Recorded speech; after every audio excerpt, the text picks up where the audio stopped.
Okay, so here we go. It should have sound on this take. If you're looking at the videos, there's another one out there that looks a lot like this at the start, but it doesn't have sound. So you can ignore that one. All right, two things we're going to do here.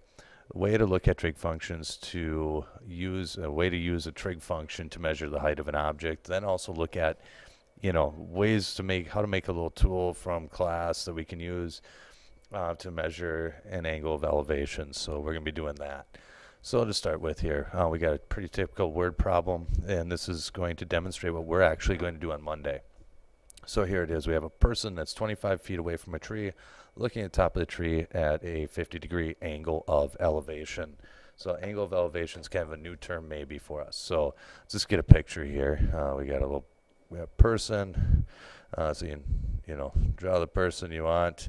He's got some hair here. Okay, so we got a person. We're going to make a tree that they are 25 feet away from. So this distance is 25 feet.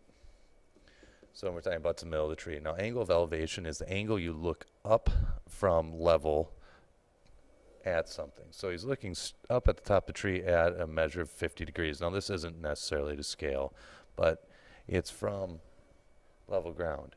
So basically, both of the trees, we figure the tree is making a 90. That should be a 90-degree angle also. And this is 50 degrees. That's the angle of elevation. So this part is the 50. So now basically we're just going to use the idea of trig maybe to figure out how tall the tree is.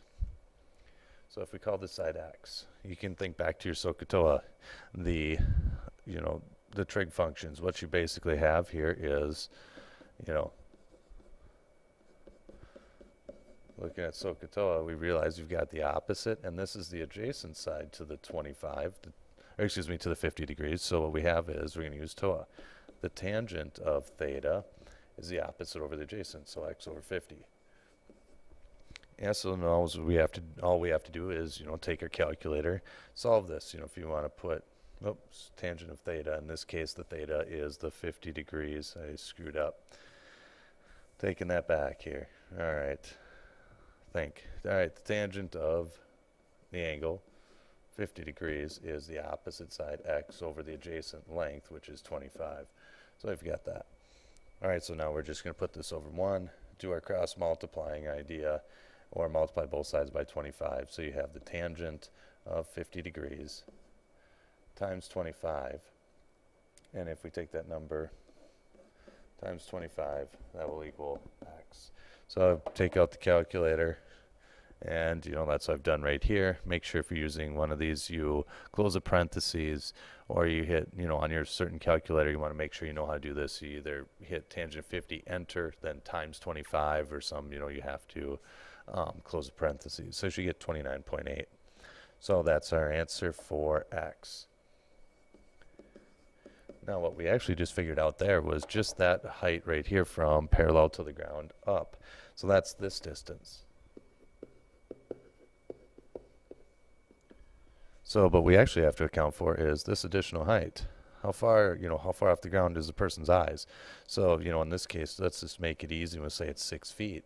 So the tree itself is really not, 29.8. What we actually have is 6 plus the 29.8. So we've got 35.8 feet tall is the tree. All right, so next, how we can actually, come up with this angle of elevation? Well, we can use a protractor, kind of a neat little tool we can make here. So what you can realize, what we're actually going to do is use the protractor to do this. And I'm just going to tilt it a little bit here and see, kind of demonstrate this. What we're actually going to do in class is tape a old school straw right up here along the top, along the edge where the 0 is. And then we're going to take a string, put a little piece of line with a weight right here on the end. Now you notice the weight should go straight down to the ground. So if I think of a horizontal line going right through here, this should be 90 degrees. It goes straight down. Now if you think about the angles involved, this angle right here is going from 0 all the way over to about 67 degrees. He's counting on the outside because that's where the 0 is. So it goes over to 67. So this is 67 degrees. So if you're looking through the straw up at an object here, this angle is 67, that's 90, and this is going to be parallel to the ground.